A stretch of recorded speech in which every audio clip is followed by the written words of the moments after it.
How many Muslims participated in ग़ज़वा बदर?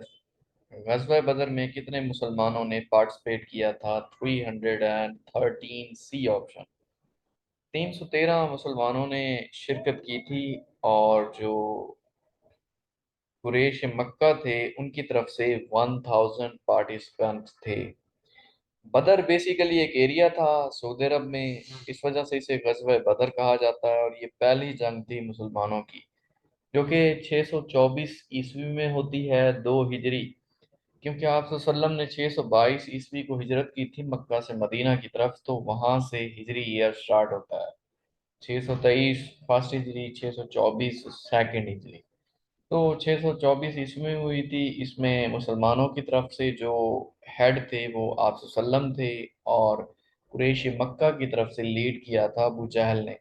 और अबू जहल इस जंग में मारा जाता है। और ये जो जंग थी ये 17 रमजान को हुई थी, 17 रमजान और मुबारक को।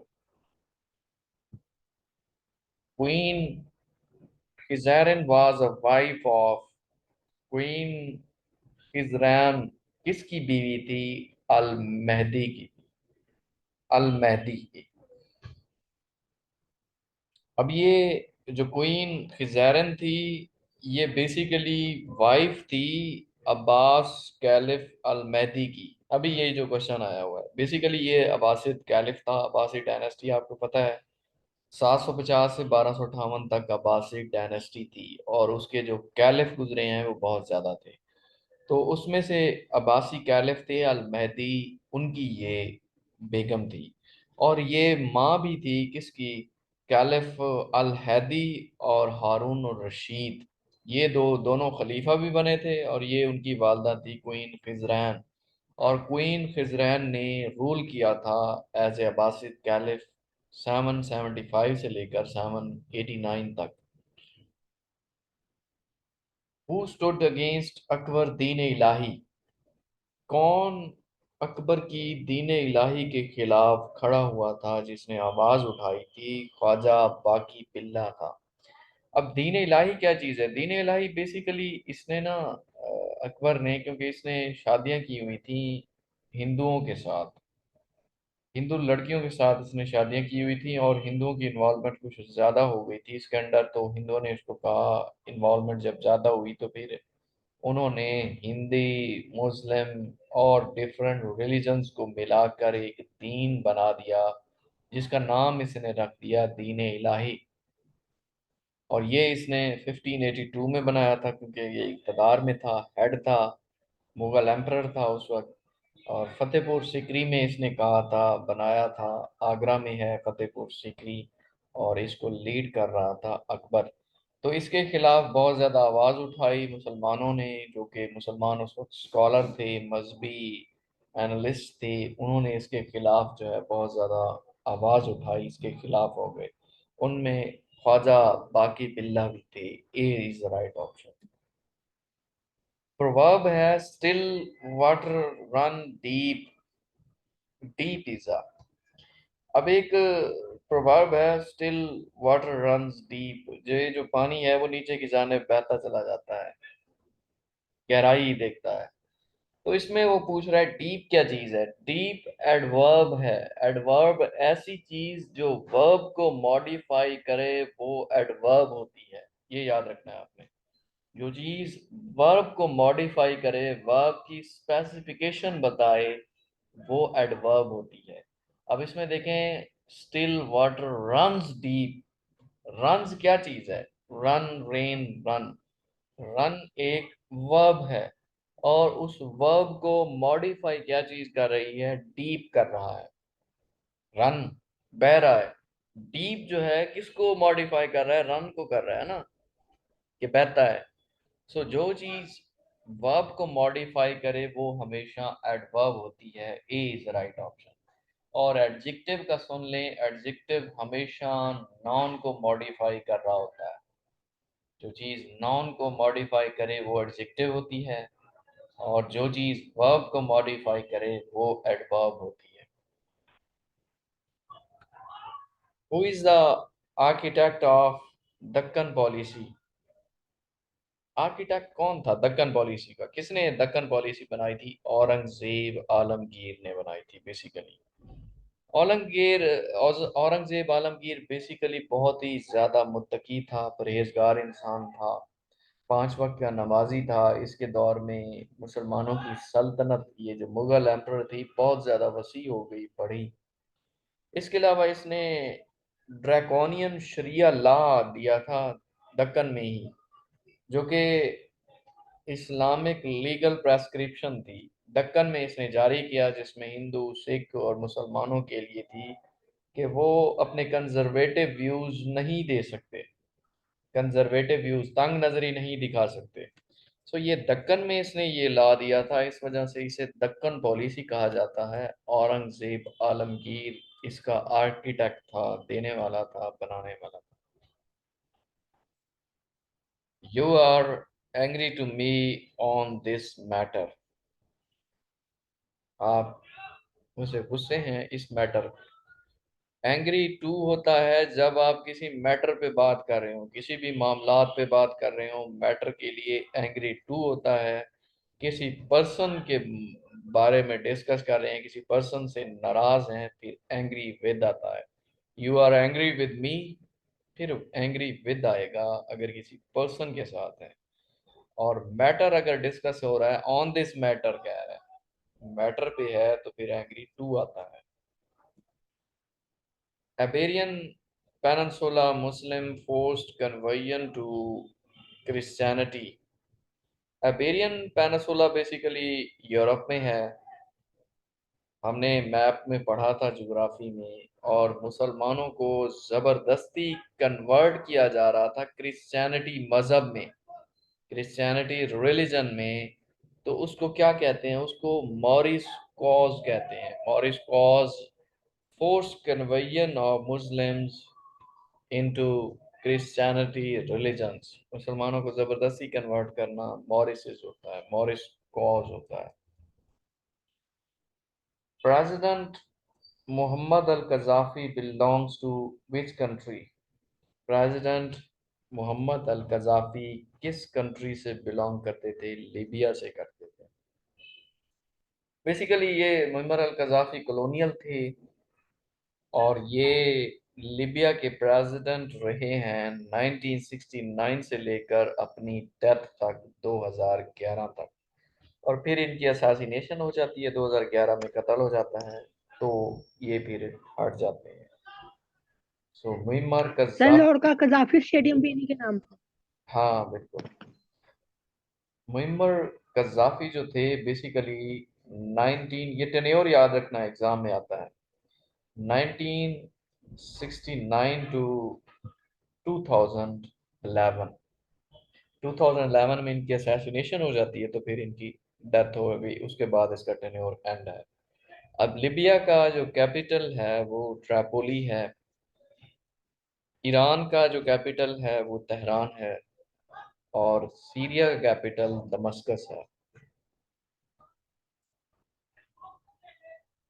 59 है military commander of sultan Abdul Hamid. Military commander कौन था सुल्तान अब्दुल हमीद का? हसन पाशा था उसका मिलिट्री कमांडर, हसन पाशा था। अब सुल्तान अब्दुल हमीद कौन है? इसको अब्दुल हमीद सेकंड के नाम से भी पुकारा जाता था। बेसिकली ऑटोमन अंपायर जो थी, जिसमें तुर्की जिसे आप कहते हैं आजकल, उसमें ये जो सुल्तान अब्दुल हमीद था, ये सुल्तान रह चुका है ऑटोमन अंपायर का, और बड़े अच्छे तरीके से इसने ऑटोमन अंपायर को चलाया है, डील किया है। और इसका जो मिलिट्री कमांडर था हसन पाशा था। C is the right option. To convert wide word file into PDF file, which of following command use? अगर हमने एक फाइल है जो वर्ड की है, MS वर्ड की, उसको PDF में चेंज करना है, तो क्या करेंगे? तो फाइल जैसे ही आप ओपन करते हैं ना, उसकी लेफ्ट साइड पे एक ऑप्शन आता है फाइल का, उसी पे आप क्लिक कर देते हैं। जब क्लिक करते हैं, नीचे ऑप्शन आता है सेव एज का, आपने सेव एज पे क्लिक करना है, ऊपर ऑप्शन आएगा कि इस फाइल को आप किस चीज़ में कन्वर्ट करना चाहते हैं। पीडीएफ है, पीडीएफ वहाँ से सिलेक्ट कर देंगे, नीचे उसका नाम आ जाएगा कहाँ पे सेव करनी है। सो क्लिक करेंगे तो वो जो वर्ड की फाइल है वो पीडीएफ में कन्वर्ट हो जाती है। तो सेव एज के थ्रू होती है। इसके अलावा एक्सपोर्टिंग के थ्रू भी होती है। नीचे सेव एज से नीचे एक्सपोर्टिंग का ऑप्शन आता है, उस पर क्लिक करेंगे, क्रिएट एक्सपोर्ट आएगा, उस पर क्लिक करेंगे तो वो जो वर्ड की फाइल है वो पीडीएफ में चेंज हो जाएगी। Fill in the blank, you must stick to your promise. Stick के साथ हमेशा फिक्स प्रीपोजिशन है, टू आता है, D is right option. You must stick to your promise, तुम्हें अपने वादे के साथ डटे रहना चाहिए। जो प्रॉमिस तुमने कर दिया है फिर उस पर अटल रहना चाहिए। 12% in a lend out at 5% per annum simple interest for 3 years. Find the amount of after 3 years.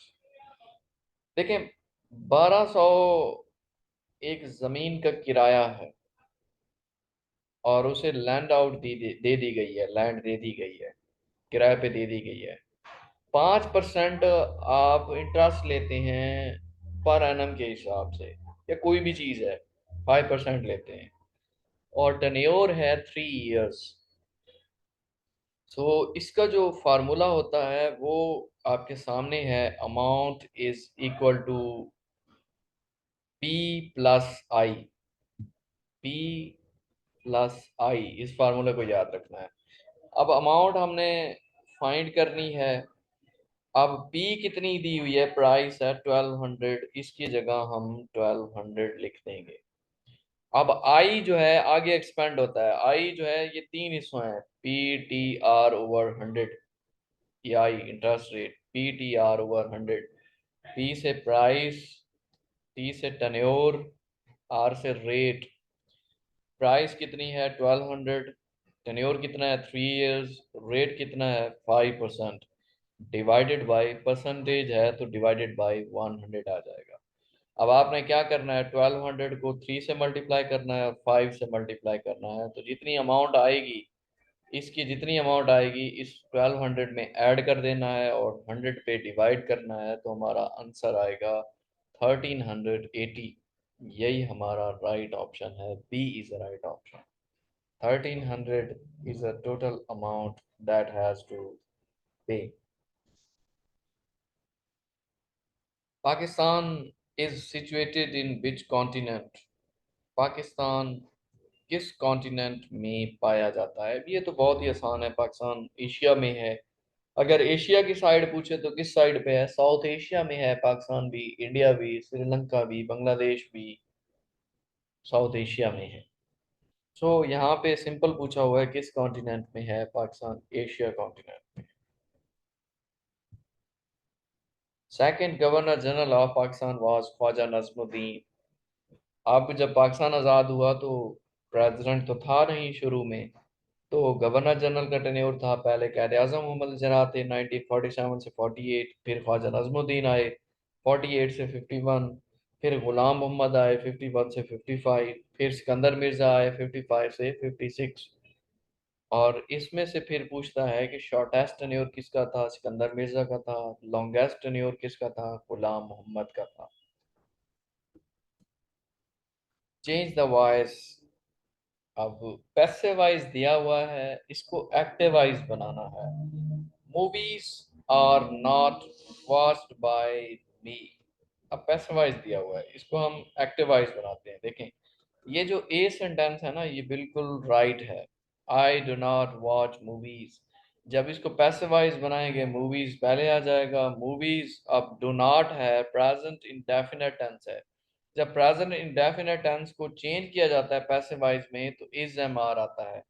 अब मूवीज क्योंकि जमा है इस वजह से आर आएगा, मूवीज, और उसके बाद नॉट है, नॉट लगा देंगे, फिर वॉच है, वर्ब की थर्ड फॉर्म लगाएंगे, वॉच्ड आएगा। बाई, आई की मफूली हालत क्या होती है? मी होती है। सो इसका यही राइट ऑप्शन है, I do not watch movies. Gandhara civilisation belongs to which religion? Gandhara civilisation किस किस रिलीजन से ताल्लुक रखती थी? उसमें गंधारा सिविलाइजेशन में बुद्ध मत के लोग थे, बुद्धिज्म थी, जिसे सिद्धार्थ गौतम ने फाइंड किया था, गौतम बुद्धा ने। इसका असल नाम सिद्धार्थ था, फिर उसका नाम चेंज हुआ गौतम बुद्धा। उसने बुद्ध मत एक मजहब बनाया था, बुद्ध मत मजहब की बुनियाद रखी थी बुद्धिज्म। तो गंधारा सिविलाइजेशन जो कि टैक्सला में आबाद हुई थी, पाकिस्तान में आबाद हुई, उसमें जो रिलीजन था, किस मजहब के लोग थे? बुद्ध मत थे, Buddhism religion. A is right option. अब पूछा जाता है मोहनजोदड़ो कहाँ पे आबाद हुआ था, कहाँ पे था, कहाँ पे एस्टैब्लिश था? लाड़काना में। और हड़प्पा कहाँ पे था? साहिवाल में। और ये तीनों जो हैं ये रिलेटेड हैं इंडस वैली सिविलाइजेशन से। इंडस वैली सिविलाइजेशन की ये शाखें हैं, ब्रांचेस हैं। जहीरुद्दीन बाबर बरीड। सर जी। हाँ पूछे। सर जी, ये टैक्स वाला कहाँ पे है? टैक्सला रावलपिंडी के करीब है। टैक्सला पाकिस्तान में ही है, सही रावलपिंडी है। के करीब है। जहीरुद्दीन बाबर ठीक है। Buried near the garden. Zahiruddin Babur दफन है नियर द गार्डन, किस गार्डन के करीब है? काबुल में दफन है। काबुल आपको पता है अफगानिस्तान में है। बेसिकली फरगाना से आया था ये, और काबुल में ये दफन है। अब बाबर आपको पता है मुगल एम्परर की बुनियाद रखने वाला यही बंदा है। 1526 में इंडियन सब कॉन्टिनेंट में आता है, first battle of Panipat fight करता है इब्राहिम लोदी के साथ। इब्राहिम लोदी को शिकस्त देता है और इंडियन सब कॉन्टिनेंट पे मुगलों की बुनियाद रखने वाला यही बंदा है। और ये 1483 में पैदा होता है, एंडीजान में, उज़्बेकिस्तान में पैदा होता है, और इसकी डेथ होती है आगरा में, लेकिन इसे फिर दफनाया जाता है काबुल में 1530 में, 1530 में। First recipient of Nishan Haider was captain Mohammad Sarwar. पहला रेसिपिएंट कौन था निशान हैदर का? कैप्टन मोहम्मद सरवर था। और लास्ट पूछते हैं तो लास्ट लालक जान था, जो कि कारगिल वार में शहीद हुआ था। शेर खान और कारगिल खान ये दो बंदे आखिरी वार जो हुई थी 19 कारगिल वार 1999 में, वहां पे ये शहीद हुए थे। और आखिरी जो था वो लालक चांद था। टोटल निशाने हैदर 11 मिल चुके हैं। दो 1948 में मिले थे निशाने हैदर, दो 1965 में, पांच 1971 में, और दो जो थे वो कारगिल वार में 1999 में। सो टोटल 11 बनते हैं। कायदे आजम said who is a show boy of Congress? कायदे आजम ने किसको कहा था कि ये कांग्रेस का शो बॉय है, दिखावा करता है, कांग्रेस की साइड लेता है? अब्दुल कलाम आज़ाद को कहा था। अब्दुल कलाम आज़ाद बेसिकली इसने अलहदा से ऑल इंडिया मुस्लिम लीग की एक और जमात भी बनाई थी, अलहदा से शाख बनाई थी। ये ऑल इंडिया मुस्लिम लीग में पार्टिसिपेट नहीं करना चाहता था, और ये हमेशा मुसलमानों के थोड़ा थोड़ा बहुत उनकी पॉलिसी से अगेंस्ट चलते थे। इनका अलहदा पॉइंट ऑफ व्यू था। तो अब्दुल कलाम आज़ाद, जिनको कायदे आज़म ने कहा था कि ये कांग्रेस का शो हुआ है। विच protein factory for RNA? Protein factory कौन सी है आरएनए की? रिबोसोम्स है। रिबोसोम्स बेसिकली, ये बायो का क्वेश्चन है। रिबोसोम्स एक कम्प्लेक्स मॉलिक्यूल होता है जो कि बनता है रिबोसोमल आरएनए मॉलिक्यूल से और प्रोटीन से, जो कि बनाते हैं फैक्ट्रीज किस चीज़ की? प्रोटीन की। किस में? सेल्स के अंदर। ये जो इंसानी जिस्म में या डिफरेंट किस्म के सेल्स होते हैं उसमें ये प्रोटीन बनाते हैं, और ये आरएनए पार्ट होता है रिबोसोम का। So A is the right option, ribosomes. Second highest mountain peak of the world. दुनिया की सेकंड हाईएस्ट माउंटेन पीक कौन सी है? K2 है। ए इज द राइट ऑप्शन। पहली तो माउंट एवरेस्ट है, जो कि काठमांडू में है, नेपाल में, हिमालय रेंज में है। और सेकंड नंबर पे K2 आता है जिसकी हाइट 8611 मीटर है। और दुनिया में ये दूसरे नंबर पर आती है माउंट एवरेस्ट के बाद। कराकोरम रेंज में है ये, गिलगित बल्तिस्तान में। इसकी जो बुलंदी है 8611 मीटर है और पहली दफ़ा इस पे इसे सर किया गया था, इस पे चढ़ा गया था 1954 में। और जो पहला जिसने इस मार्ग का सर किया था उसका नाम एचली कॉम्पेनगॉन था।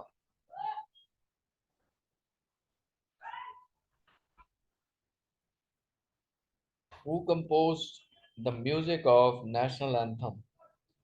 नेशनल एंथम की म्यूजिक किसने कंपोज की थी? ये जो पाकिस्तान का कौमी तराना है, अहमद जी चागला ने म्यूजिक कंपोज की थी। इसको लिखा हफीज जलंधरी ने था और इसको प्रॉपर तरीके से अडॉप्ट किया गया था 13 अगस्त 1954 में। Khilafat committee was formed in which city? Khilafat committee किस सिटी में बनाई गई थी? बम्बई में। B is the right option. Khilafat committee basically Khilafat movement जो चली थी उसी में खिलाफत कमेटी बनी थी, बम्बई में मार्च 1919 में, 1919 में। अब इसमें पहली दफा 1919 में मुसलमानों के साथ हिंदू भी एक ही प्लेटफॉर्म पे जमा थे। उन्होंने भी भरपूर तरीके से मुसलमानों का साथ दिया था इस मूवमेंट में, खिलाफत मूवमेंट में। Who translated objective resolution into Urdu? Objective resolution को किसने उसकी ट्रांसलेशन की थी उर्दू में? मौलाना जफर अली खान ने की थी। अब ऑब्जेक्टिव रेजोल्यूशन 12 मार्च 1949 को पास हुई थी, जिसे लियाकत अली खान ने पेश किया था, जिसने एक न्यू कॉन्स्टिट्यूशन बनाने में बहुत इम्पोर्टेंट रोल प्ले किया था और एक बेस प्रोवाइड कर दी कि इस बेस पे हम अमल करके अपना कॉन्स्टिट्यूशन बना सकते हैं, जिसमें फंडामेंटल राइट्स के बारे में था, जिसमें मिनॉरिटीज राइट्स के बारे में था, आम शहरियों के हकूक थे, मुसलमानों के हकूक थे, प्रेसिडेंट किस तरीके से होना चाहिए, उसकी क्या क्या रिक्वायरमेंट है, ये सारी चीज़ें ऑब्जेक्टिव रेजोल्यूशन में थी। Who introduced modern history of philosophy? किसने मॉडर्न हिस्ट्री ऑफ फिलोसफी को इंट्रोड्यूस कराया था? रेने डेस्कार्टे ने किया था। ये बेसिकली बहुत बड़ा मॉडर्न फिलोसफी का लिखने वाला, हिस्ट्री जानने वाला, मॉडर्न हिस्ट्री मॉडर्न फिलोसफी को जज करने वाला ये बंदा था। बहुत बड़ा फिलोसफर था, इस वजह से इसे फाउंडिंग फादर भी कहा जाता है मॉडर्न फिलोसफी का, रेने डेस्कार्टे को, जो कि 20वीं सदी का बहुत ही इम्पोर्टेंट और फेमस फिलोसफर था।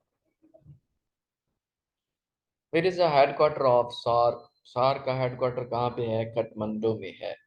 SAARC means South Asian association regional cooperation. SAARC South Asian association regional cooperation, इसका हेडक्वार्टर काठमांडू में है, नेपाल में। इसके मौजूदा हेड इसाला रुआन वीराकोन हैं, जो कि श्रीलंका से बिलोंग करते हैं। और ये ऑर्गेनाइजेशन 8 दिसंबर 1985 में फाउंड हुई थी, जिसमें 8 मेंबर कंट्रीज हैं: अफगानिस्तान, बांग्लादेश, भूटान, इंडिया, मालदीव, नेपाल, पाकिस्तान एंड श्रीलंका। अब क्योंकि ये सारी कंट्रीज 8 की 8 साउथ एशिया में रहती हैं, इस वजह से इनको मिलाकर सार्क बनाई गई, साउथ एशियन कंट्रीज की एक ऑर्गेनाइजेशन बनाई गई, जिसका मकसद यही था कि साउथ एशिया के लोगों की वेलफेयर करनी है, आपस में एक दूसरे के रिस्पॉन्स को पॉजिटिव करना है, अपने अपने ताल्लुकात को बेहतर करना है, ताकि एक दूसरे से अपने मामलात को अच्छे तरीके से कोऑपरेट कर सकें, डील कर सकें। Father of history of psychology? अब फादर ऑफ साइकोलॉजी आता तो सेगमेंट फ्राइड होता। सेगमेंट फ्राइड जो कि ऑस्ट्रिया का था, वो उसे फादर ऑफ साइकोलॉजिस्ट कहते हैं, लेकिन उसने एक वर्ड चेंज किया कर दिया है, father of history of psychology. अगर हिस्ट्री ऑफ साइकोलॉजी का पूछे तो वो विल्हम वॉन्डर्ट थे। विलियम वॉन्डर्ट वो इंसान थे कि जिसने जो जिसकी शनाख्त की जाती है, आमतौर पे जाना जाता है as a father of psychology के तौर पर, Wilhelm Wundt. Who is the last president of USSR? USSR आपको पता है, सोवियत यूनियन। सोवियत यूनियन का आखिरी प्रेसिडेंट कौन था? 1991 में, 1991 में यूएसएसआर खत्म हो गया, उसके बाद रशिया बना। सोवियत यूनियन के टुकड़े हो गए, खत्म हो गया 1991 में, और फिर उसका नाम रशिया रखा गया था। तो यूएसएसआर का आखिरी प्रेसिडेंट मिखाइल गोर्बेचेव था। अब ये जो यूएसएसआर है, कल भी बताया था मैंने, 1979 में यही यूएसएसआर अटैक करता है अफगानिस्तान पे, और 10 साल तक इनकी आर्मी वहां पे रहती है। तो इनको इतना ज़्यादा नुकसान होता है कि इनकी इकॉनमी बिल्कुल बैठ जाती है, और इसके साथ जितनी भी रियासतें या कंट्रीज होती हैं वो इससे अलहदा होना शुरू हो जाती हैं। जिसमें ये तान वाली कंट्रीज हैं, ये सारी 1991 में अलहदा हुई थी। तो 1988 में जाके ये सोचते हैं कि अब हमें यहाँ से निकलना चाहिए। फिर जनीवा अकॉर्ड होता है, जनीवा के मकाम पर पाकिस्तान, अफगानिस्तान, उसमें रशिया और अमेरिका होता है, ये चार कंट्रीज जनीवा के मकाम पर इकट्ठे होते हैं। वहाँ पर इनका अकॉर्ड होता है, मुआहदा होता है कि अगले साल या इसी साल में हम स्टार्ट कर देते हैं, अपने जो आर्मी है उसको निकाल कर ले जाते हैं। सो 1991 में यूएसएसआर के टुकड़े हो जाते हैं, और इससे बाकी जो रियासतें साथ होती हैं, कंट्रीज, वो अलहदा हो जाती हैं। सो आखिरी प्रेसिडेंट मिखाइल गोर्बाचेव ही था।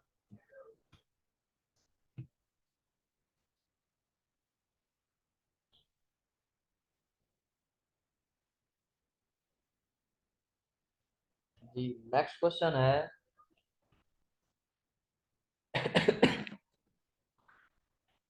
Anglo Afghan treaty was concluded in Anglo Afghan treaty कब कंक्लूड हुआ था, मुकम्मल कब हुआ था? 1919 में, 1919 में।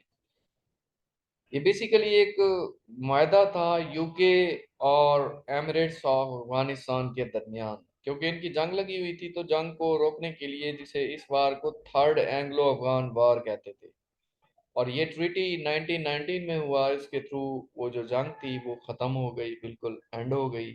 और ये जो मुआहदा था, ये 8 अगस्त 1919 को रावलपिंडी में हुआ था, यूके और एमिरेट्स ऑफ अफगानिस्तान के दरमियान। Transgender act passed in Pakistan. Transgender act Pakistan में पास हुआ था कब? 2018 में। 2018 में पाकिस्तान की पार्लियामेंट में ये पेश हुआ, और ये ट्यूसडे 2018 में पास हुआ था पाकिस्तान की पार्लियामेंट से, कि ये जो ट्रांसजेंडर सिटीजन्स हैं, इनके भी फंडामेंटल राइट्स हैं, उसमें ये सारे राइट्स लिखे हुए थे। तो ट्रांसजेंडर एक्ट 2018 में पास हुआ था। सर आजकल जो मामला हुआ हुआ है ट्रांसजेंडर एक्ट पे, वो कौन सा है? वो कौन वो सा एक्ट है? वो इसी की एक शाख है, इसी से रिलेटेड है, और इसमें मजीद कम्प्लेक्स चीज़ें भी ले हैं। ये तो जस्ट ट्रांसजेंडर के लिए था, उसमें और भी हैं, लेस्बियन एक्ट भी, और इसके साथ और भी एक दो चीज़ें हैं। सो नाम तो उन्होंने यही दे दिया है, लेकिन ये जो ट्रांसजेंडर था, ये बेसिकली मेल जो थे, वो अपने आप को फीमेल तस्वर करना, या फीमेल का मेल तस्वर करना, ये ट्रांसजेंडर एक्ट था। लेकिन अब जो ये प्रॉब्लम हुई है, ये बहुत ब्रॉड सेंस में है। सो मेल मेल से शादी कर सकता है, फीमेल फीमेल से। सो ये इसकी ब्रॉडर सेंस है, ये जो अब हुआ है। तो ये जो ट्रांसजेंडर एक्ट था वो शॉर्ट था, जस्ट वो 2018 में ही पास हो गया था। अब जो है ये इसको एक्सपेंड कर दिया गया है, काफ़ी वसी पैमाने पर है। Civil government of Turkey was formed in 1923। अब जो तुर्की की सिविल गवर्नमेंट है वो कब बनी थी? सिविलियन जिसमें से इलेक्ट होकर, या वैसे सिविलियन ही मुंतखब हो जाए तुर्की में, वो 1923 में हुआ था। क्योंकि इससे पहले तो ऑटोमन अम्पायर थी ना, खलीफा आते थे, वो वो डील करते थे ऑटोमन अम्पायर पे। अब क्योंकि मॉडर्न तुर्की बन गया 1923 में, कमाल अतातुर्की ने आज़ाद कराया, बाकियों को भगाया, जो यूरोपियन आए हुए थे उनसे जंगें लड़ी, उनको भगाया, और ख़ुद 29 अक्टूबर 1923 को एज ए फर्स्ट प्रेसिडेंट बन गए तुर्की के। तो सिविल गवर्नमेंट तुर्की में फॉर्म्ड हो गई अंडर द मुस्तफ़ा कमाल Pasha. Ali Verdi, the Nawab of Bengal, invaded Germany in 1740। Ali वर्दी जो कि बंगाल के नवाब भी थे, इन्होंने इन्वेड किया था, अटैक किया था, फतह किया था किसको, जर्मनी को 1740 में। अली वर्दी नवाब ऑफ बंगाल थे जो कि 1740 से 1756 तक ये अपनी इक़्तिदार में रहे। उसके बाद इसने डिफीट किया सरफराज खान को 1740 में और इन्वेड किया था जर्मनी पे। विच of following was a style of Mughal architect. ये जो मुगल आर्किटेक्ट बने हुए हैं आप जगह जगह पे देखते हैं, आगरा फोर्ट है, शाहजहां का वो जो ताजमहल है, मोती मस्जिद है, या बाकी जितने भी आर्किटेक्ट बने हैं, वो स्टाइल कौन सा है, इंडो पर्शियन स्टाइल है, क्योंकि ये पर्शिया से बेसिकली आए थे, फारसी बोलते थे और हिंदुस्तान में रहते थे, तो ये स्टाइल अडॉप्ट किया इन्होंने, कोई यूरोपियन स्टाइल नहीं किया, इंडो पर्शियन स्टाइल था। A is right option. After Trafalgar battle which European country dominant naval superiority। Trafalgar battle के बाद किस यूरोपियन कंट्री ने डोमिनेट किया कि वो उनकी बेस्ट नेवी है, नेवी में सुपीरियर कौन बना। तो ये ब्रिटेन की थी, इनमें से तो कोई ऑप्शन नहीं है, इस वजह से नन ऑफ दीज है। ब्रिटेन की आर्मी ने बेसिकली शिकस्त दी थी फ्रांस और स्पेन, इन दोनों की आर्मीज मिलकर फाइट कर रही थी बरतानिया के खिलाफ, और बरतानिया की जो नेवी थी इन्होंने इन दोनों को ही शिकस्त दे दी थी। इस वजह से जो ट्राफalgar बैटल थी, इसमें इसके बाद जो है वो डोमिनेंट सुपीरियरिटी हो गई बरतानिया की, क्योंकि इतनी बड़ी ताकतों को उसने शिकस्त दे दिया एज ए नेवी में। Who made August offer. August offer किसने बनाई थी, किसने पेश की, किसने दी, लॉर्ड ललितगो था उस वक्त वासराय ऑफ इंडिया। 1940 में उसने अगस्त ऑफर दी थी। अगस्त ऑफर क्या चीज़ थी, बेसिकली जो इंडिया में एग्जीक्यूटिव काउंसिल थी, एग्जीक्यूटिव काउंसिल जैसे हमारे पार्लियामेंट है जिसमें मेंबर पार्टिसिपेट करते हैं, इसी तरह इंडियन सब कॉन्टिनेंट में एग्जीक्यूटिव काउंसिल थी। तो इसने लॉर्ड ललितगो ने कहा थे कि इसमें इंडियंस को भी शामिल किया जाए, मींस कांग्रेस के जो मेंबर हैं उनकी तादाद भी बढ़ा दी जाए, इसमें शामिल किया जाए, और मुसलमानों की तादाद भी बढ़ा दी जाए, और इंडिया के राइट्स को भी बेहतरी लाई जाए, उनके वो अपना कॉन्स्टिट्यूशन खुद बना सकते हैं। क्योंकि उस वक्त इन पे प्रेशर बहुत ज़्यादा था 1940 में, और इन्हें लग गया था कि चंद सालों बाद ये आज़ाद हो जाएंगे। फिर ऐसा ऐसा वो मुसलमानों और हिंदुओं को उनके हकूक देने लग गए थे। तो ये बेसिकली ऑफर थी, August offer.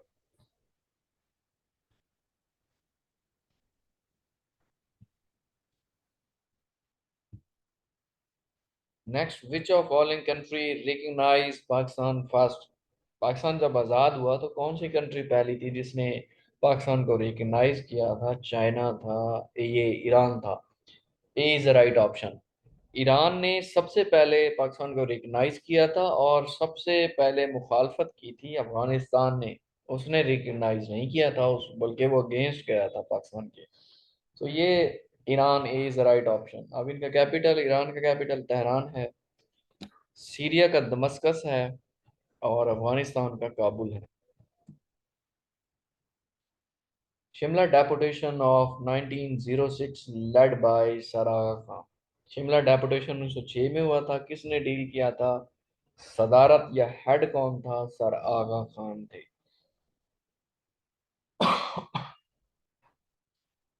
Sir Aga Khan basically इन्होंने 35 मुस्लिम लीडर्स को इकट्ठा किया, और ये शिमला के मकाम पर अक्टूबर 1906 में इकट्ठे हुए थे और ये लॉर्ड मिंटो से जाके मिले, उसे कन्विंस किया कि मुसलमानों को ज़्यादा से ज़्यादा पॉलिटिक्स में रिप्रेजेंटेशन देनी चाहिए।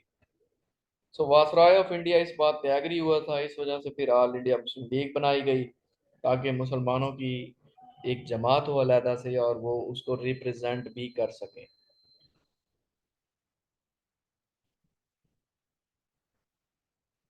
तो ये क्वेश्चन आता है कि जब शिमला डेपुटेशन हुआ था उस वक्त इंडिया का वायसराय कौन था? लॉर्ड मिंटो था। Lord Minto. क्योंकि इससे एक साल पहले लॉर्ड कर्जन होता है तो बहुत से स्टूडेंट लॉर्ड कर्जन लगाते हैं, लॉर्ड कर्जन नहीं है option. OPEC OPEC was founded in 1960। 1960 में ओपेक फाउंड हुई थी। ओपेक क्या चीज़ है? Organisation of petroleum exporting countries. ये जो ऑर्गेनाइजेशन है ये पेट्रोलियम रिलेटेड मामलात को डील करती है। इसका हेडक्वार्टर वियना में है, ऑस्ट्रिया में। हैथम अल गैस इसके हेड हैं और ये ऑर्गेनाइजेशन एस्टैब्लिश हुई थी 1960 में। इसमें 13 मेंबर हैं। इसका काम क्या है? आपस में कोऑर्डिनेट करना, यूनिफाई करना पेट्रोलियम को और उसकी स्टेबलाइजेशन करना ऑयल मार्केट में। ये इसका मेन पर्पस है और बड़े अच्छे तरीके से, एफिशिएंट तरीके से इकोनॉमिक